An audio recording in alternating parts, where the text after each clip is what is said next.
Facebook. Okay, what's going on? We are here. We're live, and this is another stream where I'm going to dive in as for nuggets from a sound musician, for sound musicians, from a sound musician. Yes, so let's do it. On today, I thought it'd be great to talk to you about the mindset of an entrepreneurial musician. This is very important because a lot of people, musicians, really are not entrepreneurial. And they are creative. They have that part down, the creativity, but they don't learn to apply the same creativity into the type of offers that they are able to provide, for their community and audience or followers, fans, whatever you want to call it. So one of the things that I've learned over the years,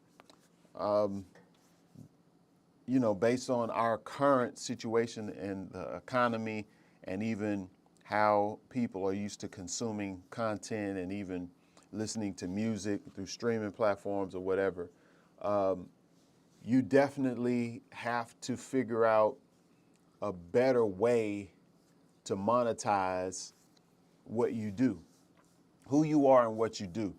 And years back, when I started Jazz Webshed in 2009, at the time, I, did some things, live streams where I was talking about categorizing things from the standpoint of what you offer, what you can offer from the standpoint of a performer and the standpoint of a teacher. And so let me turn this light off behind me.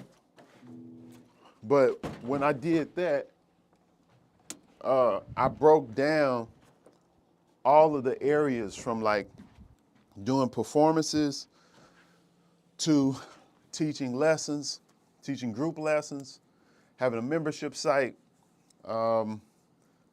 doing albums, selling your music, selling your sheet music, and different things like that. And so when I started from there, my whole point was to think about the things that you do, that you have a passion for doing, and then pursue them. So at the time, I was doing Skype lessons. I was doing videos, how-to videos, how to play over changes, and I was performing, traveling around at the time. So I had multiple streams, but it was mostly active and passive. And so I was just thinking about a framework, right? So when I say a framework, I'm talking about a mind. Something that you could do to just structure everything, in your mind about how you go about doing something, right? All right. So you have active income, you have passive income, and then you have investment income. Okay. So active income, categorically underneath that, you can have performances. You can have teaching lessons, right? Passive income could be the things that you do once, but you get paid over and over and over from those. So that's where you're creating your music, creating albums or singles. And then you have membership sites where people are paying you recurring, or courses. People are paying you over and over from your courses. When you do play your gigs, you can have money that you can make passively from selling your book or selling your CDs, if people still buying that. Or, you can sell jump drives or sheet music, stuff like that, okay? Passive, all right?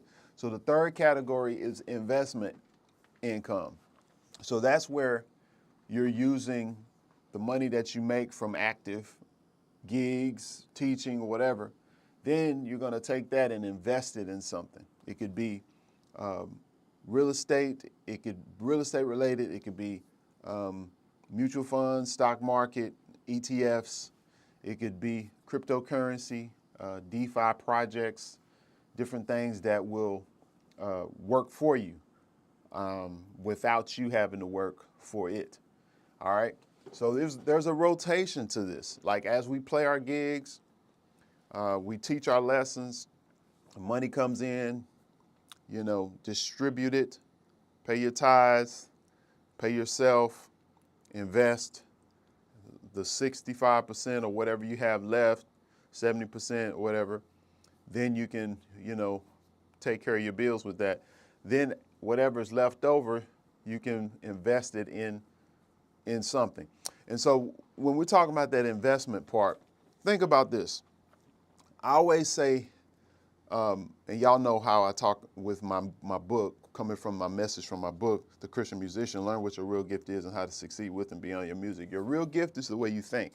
So if you don't have the imagination or you're not the creative thinker like that, entrepreneurial wise, or even understanding how you can leverage the skill that you have in other ways. If you don't understand that, then you need to first invest in yourself. So that means take your extra money, pay for that audiobook, pay for that Audible subscription, pay for a coaching program, get into a mentorship program. I have a mentorship program, The Sound Musician.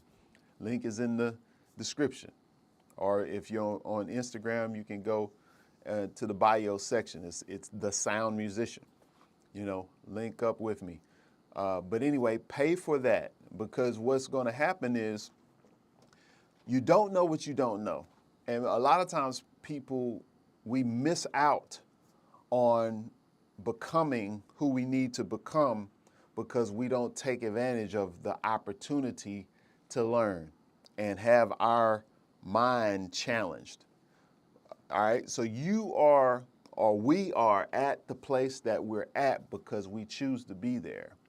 And so this can apply to knowledge-wise, your skill level, your finances, your relationships, business opportunities, the whole nine, right? Where you are, where we are at this point is the result of our choices, the things that we've ignored and the things that we've paid attention to.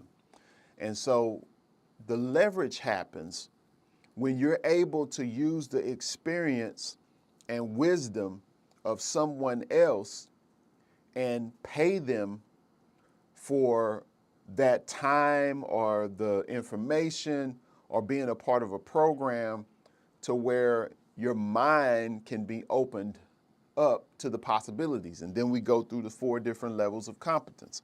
Unconsciously incompetent, where you're not even aware of all the different things that you could do creatively to earn income.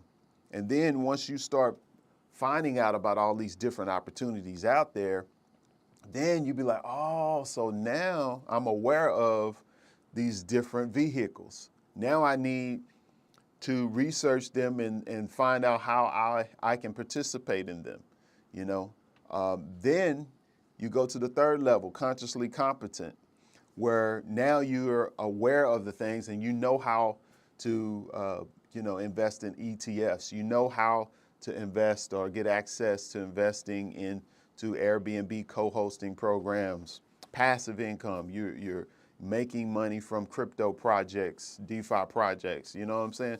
So now you're competent. The more you keep going, you get to that 4th level, unconsciously competent, where it's like you don't have to think about it. It's like principles that are just hardwired in. When you work actively, you're making that money, you're paying your tithes, you're putting money aside to invest, you're putting money to pay yourself, you're paying your bills, but then you start learning, I'm gonna have my assets to make money for me so I can pay for my bills, or I can pay for what I want. You know what I'm saying? Buy me a new instrument, or buy me some more gear, or buy me this coaching program, where it's like you got your passive stuff that's just earning. So it's like you don't even have to think about how you're gonna pay a bill or how, what you're gonna do to feed the family. It's like you don't even have to think about that because you got so many different streams, multiple streams that are working. So it is a process. And the thing about it, you have to learn it. Like, you have to learn it, and you have to leverage the experience and knowledge of someone else. Now, here's the thing too. When it comes to distractions today, there's so many distractions. There's so many people putting out content. There's so many people that are consuming content just out of habit, you know? And so everything that you're taking in is conditioning you, is wiring you a certain way, like subconsciously, consciously, all of that. It's like your whole mindset is being shaped by what you consume. And so one of the things that I do, I make sure that in the morning, throughout the day, at night, I'm always listening to something. I'm listening to something that's going to help me amplify my potential. All right? So, what I mean by that, you have to fill your mind up with the type of words and messages and perspective that you want to be, you want to become. So I always say that, I probably say it on every stream, like there's a gap in between where we are and where we would like to be. There's potential. Everybody has potential, right? But the thing about it, we don't get credit for our intentions. We get credit for what we do, you know? And so the thing about that, everybody can have good intentions, but end up, because they have bad habits, they're never able to get to their potential, their full potential, because one, their environment, their friends, their family, the people that they're around, they just don't have the mindset. And I promise you what'll happen once you start seeking out the people, the information, the word, and you're listening to this, taking it in, it'll change the atmosphere within yourself, within your personal environment, to where your conversation will then start to reflect what's happening internally. Like, you're upgrading yourself. The personal development thing is that, where you're listening to the podcast, you're listening to the word, you're studying, you're growing, you're speaking it, you're meditating on it, you're posting things around your house, your environment. It's like you're cultivating and nurturing the seed and the word and the vision, everything that's in you, right? And what you want. It's like you are becoming the product yourself. You are becoming the product. You know, you're basically servicing yourself. The thing that you would offer to somebody else, you have to first be your own customer. You have to be the first example of it. You have to transform yourself. Be ye transformed by the renewing of your mind, so we can prove that good and acceptable and perfect will of God. We have to be the example, because we've disciplined ourselves to be consistent on a daily basis, you know, through the messages that we hear and the information and the things we're able to apply. We're able to benefit from those things fairly quickly. Now, the challenge is, and this comes even when I was talking about yesterday with Matthew, or the other day I was talking about Matthew 13, about the different seeds that fall on different ground. A lot of times what happens, as you start learning and growing, you'll try to have conversations with people who are close to you, and then they just don't have the perspective. They can't comprehend or conceive the information or what you're doing. It's like, and then they have a perception of you. It's like, because they think they know you, they don't really believe in what you might be aiming for. They don't have a vision for it. They can't see it for themselves, because they don't come from that. They don't have the same desires. And that's the thing. Everybody's hunger level is different. Everybody's faith is different. So a lot of times you'll just outgrow. You'll find yourself that you'll outgrow people. A lot of people don't have faith. A lot of people have trauma, have stuff that they've gone through, and so they're bound. And as you're trying to break free, you might get people who try to slow you down. So that's where you got to make some edits. You got to make some upgrades in even the company you keep, the people you are around. And I've been looking at Psalm 1, blessed is the man that walketh not in the counsel of the ungodly, nor standeth in the way of sinners, nor sitteth in the seat of the scornful. But his delight is in the law of the Lord, and in his law he doth meditate day and night. And he shall be like a tree planted by the rivers of water that bring forth fruit in his season, and the wicked are not so. And it goes on. But the thing about it, when you think about that, when you create the environment first, personally, in your own space, what you want, how you want to operate, so it can help you to become who you would like to be, do it first in your own space. Then you might have to quit answering the phone when people call. You might just have to do some reconstructing, because you're trying to become who you want to become and accelerate that instead of being slowed down. You probably have to stop playing certain gigs. You probably have to say no to those things so you can have the time to work on your own personal development. And think. A lot of times people, man, they don't think. We're just reacting, right? That's the thing that's so powerful about creativity. Like even writing a song, you got to sit by yourself at the piano with your instrument and really think through and hear what it is that you got in your head and like work it out. And it's a beautiful thing, creativity, the way God has designed us like himself. So we're creating what we imagine. Why not create what you imagine financially? How do you do it? That's what I'm saying, the framework. Everybody needs money to do everything. Money answers all things. You can have the creativity, but you don't have the money. And so that means you got to learn how to get the money. How do I get it? Active, passive, investment income. Then you have to have a business. When you're personal, everything is based on your social security number. When you're trying to get funding, it's like consumer debt. Most of how they look at things is basically you're buying things from a consumer standpoint. But you got to learn how to leverage credit cards and even use it to pay bills, get the reward points, pay your bills off monthly so that you can get a better credit score. So when you start your business, you can get funding, and then when you start your business, you got to get a DUNS number, you got to get a bank account, you got to get, get set up and structured properly. So all of that stuff you need to do because you got to graduate from just being a professional musician, performance-wise, and handling your business that way. You got to have a professional business. You got to really have your own LLC.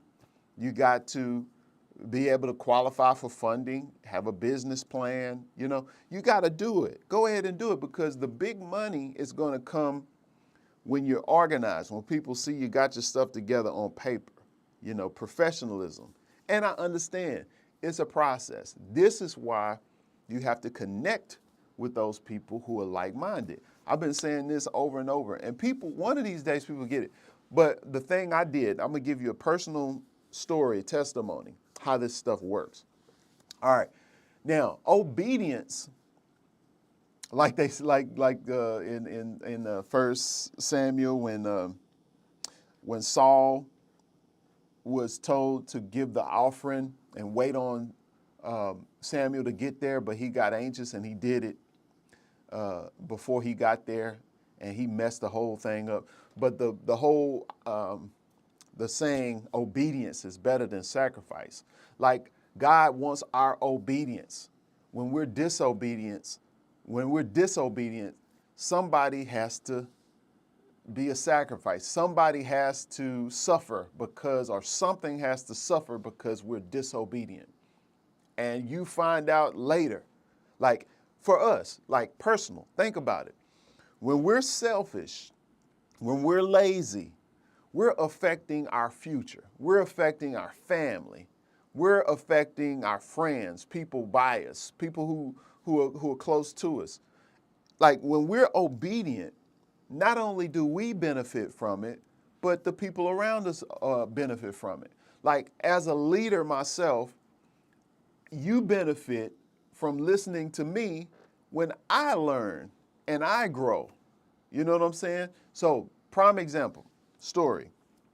I went to a conference a week or so ago, a couple weeks ago, on content creation and cash flow, right? I have my own community, the Sound Musician Mentorship Program.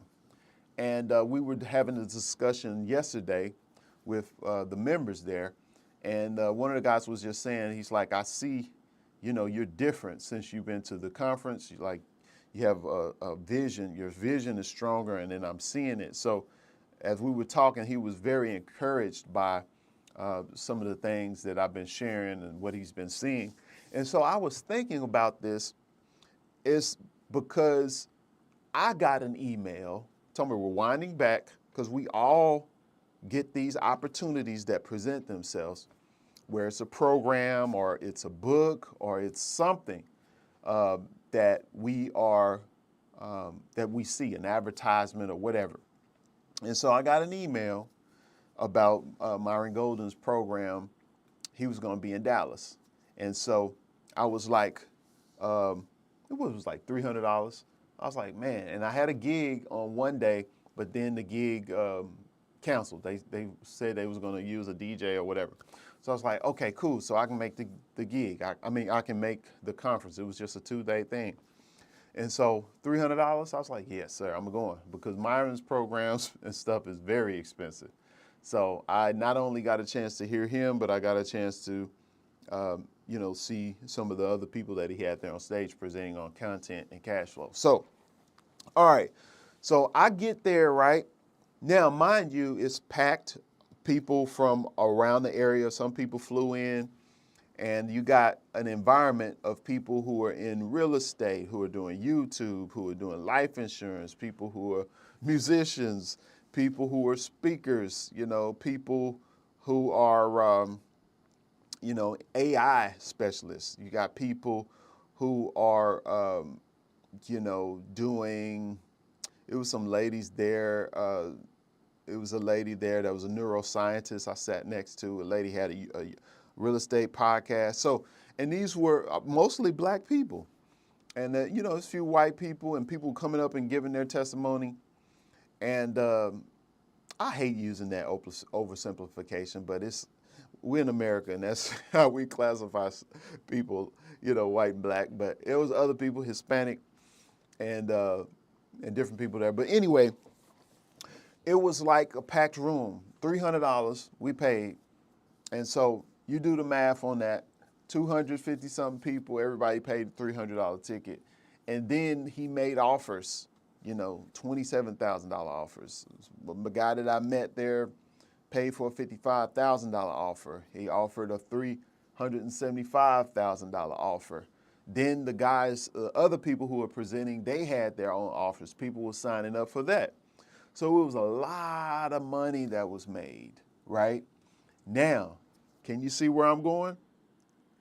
Now, what I had to do is get the email. I was like, oh man, he's going to be here. I had to pay. I had to make a decision. I'm going to pay to be in that room. I didn't take any offer at the time. I just paid for it. I took great notes. I paid for it, and I was there. The people who I exchanged information with, the people who I've contacted with since then and I've talked to, has been a blessing. I mean, it's been so great to be in that environment, to see how the event was organized and everything was great, and then the takeaways and everything was of value for me. So I come back and I'm talking to my community, they're getting inspired, they're growing, they're learning. I'm doing YouTube videos, I'm doing my streams for you all. You all are getting inspired, you're being blessed. So you see what happened?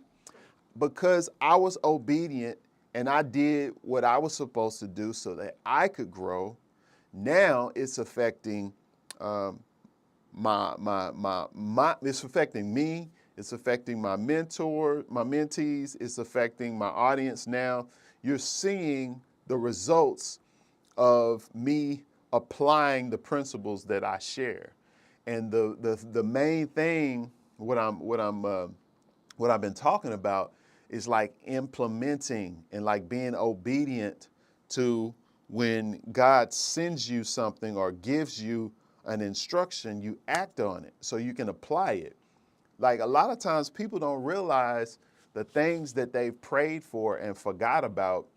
You know, God is working on those things or has already provided those things, but you just are not aware of it. And that's one of the things they talked about. He talked about, and in Genesis, what I think it was 21, with where Hagar was crying and Ishmael was praying, and when she opened her eyes, she saw that well of water.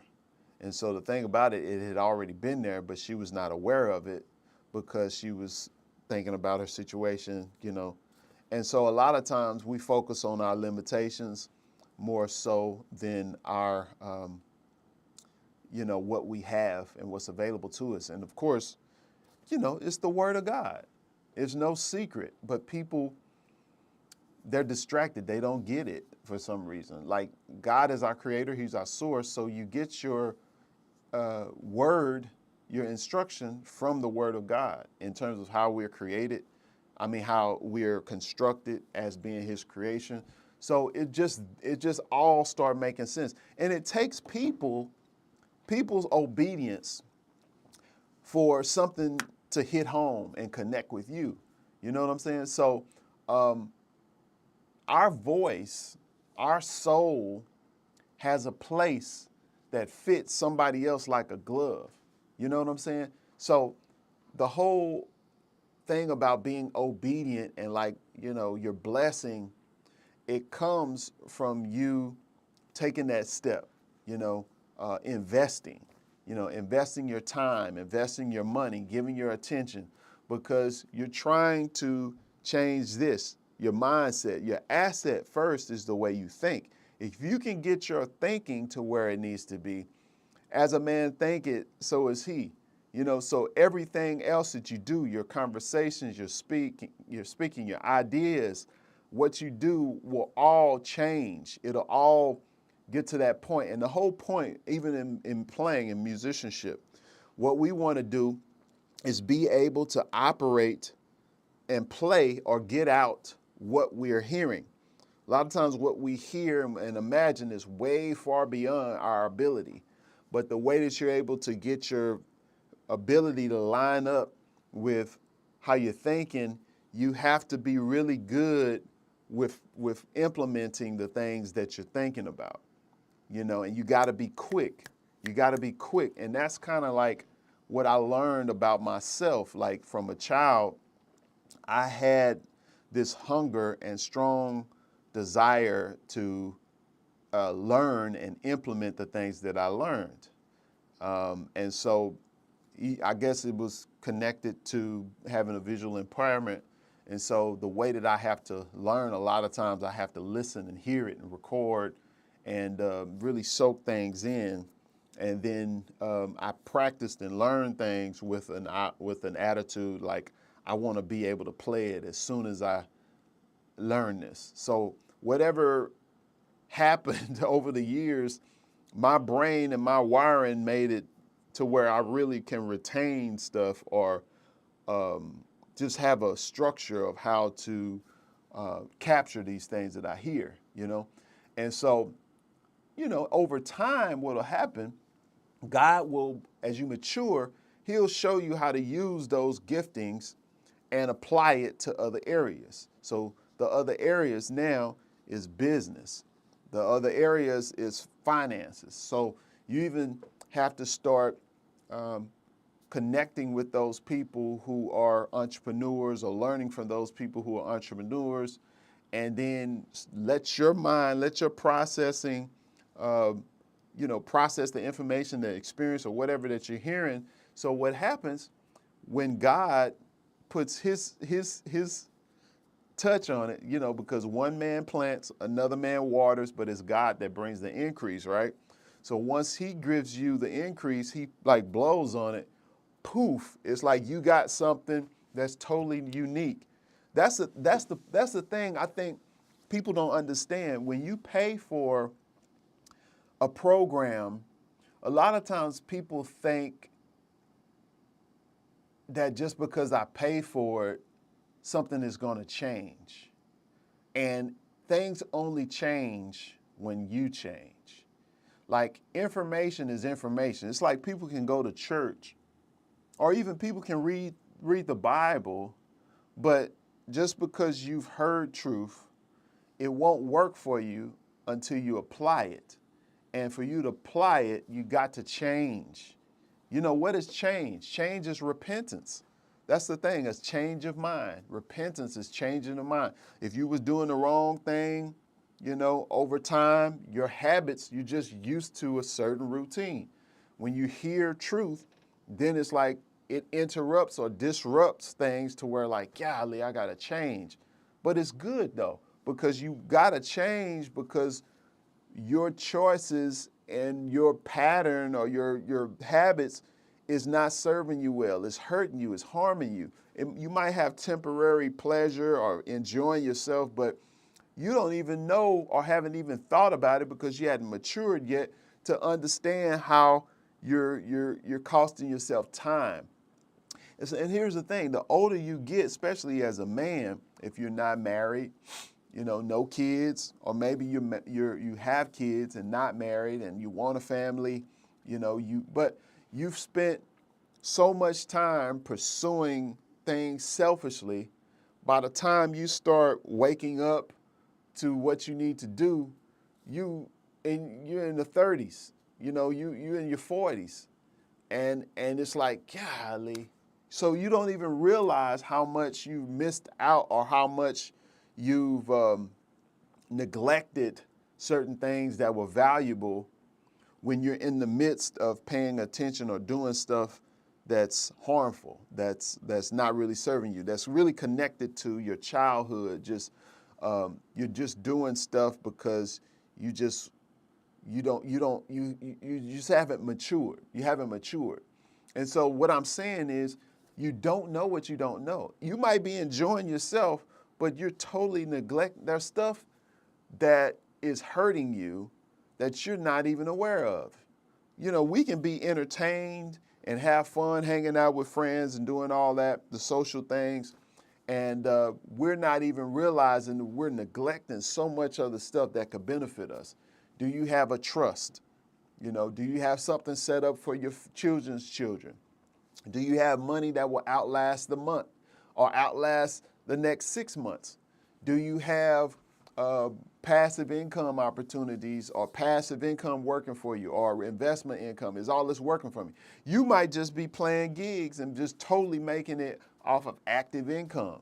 So if something to happen, if you got sick, you couldn't work, like the pandemic happened, is that going to stop your income, or is something going to continue to happen because you put in the work, you set up the things, you learn about the different opportunities and different options and vehicles for earning money, to where your money is working for you? Do you have all of that, or did you neglect all of that because you were so into just playing the gig or just teaching the lesson? I've talked to multiple musicians who they were maxed out with teaching all of these students and playing these gigs. Some stopped playing gigs just to teach students, and then people got to the standpoint to the point where they stopped teaching, and then they wanted to do the online thing and do their own course, their own community. But you gotta stop and really learn, and then when you learn, you can apply a better way. We gotta work smarter and not harder, so that what you learn can benefit you because you apply what you learn. And so that's where we are right now. That's where we have to be thinking when it comes to being a musician. We got to be a creative, entrepreneurial musician. You know, that's the thing. All right. So I just wanted to talk about that to help you on today with this mindset and framework. Okay, what's the call to action? What you gonna do out of response of hearing this message? I'm gonna give you all an opportunity to connect with me. So I have a link. It's letsgetsound.com. Go to that link, sign up so that we can get on a call, on a Zoom call, and I'll share with you some of the things that we're doing a part of the Sound Musician Mentorship Program. Now, I have some other things that we're working on that we will start doing some things locally in person. So everything is not just going to be through Zoom. You know, we're going to be doing physical appearances, and we're working on some things on the back end so we can put even a tour together. But for you to find out about all of that information, make sure you go to letsgetsound.com. You can also email me at info@quamonfowler.com. Okay? All right. So that's it. I'm excited about this new season. I'm excited about applying these principles. I'm already applying a lot of the things that I've learned, and I would love to help you to get started or to help you kind of structure things better so that you can have these assets and things working for you. So it's an educational environment. So you have to learn what it is that you don't know so that you can now be made aware of options. And so some things might really click. Some things might really, you'll discover stuff that you just didn't even know was possible. But that's where we are right now. Like, there's so many creative ways for monetization, for passive income, hard assets with our digital products, with our doing our own events, with creating cash flow from crypto projects, from earning from Airbnb, all of that. So let me go, because I think I got to answer this. I'm waiting on some calls. But that's it for now, and we will see y'all on the next one. Make sure you go ahead and sign up, letsgetsound.com. If you're on Instagram, the link is in the bio area. Okay, peace.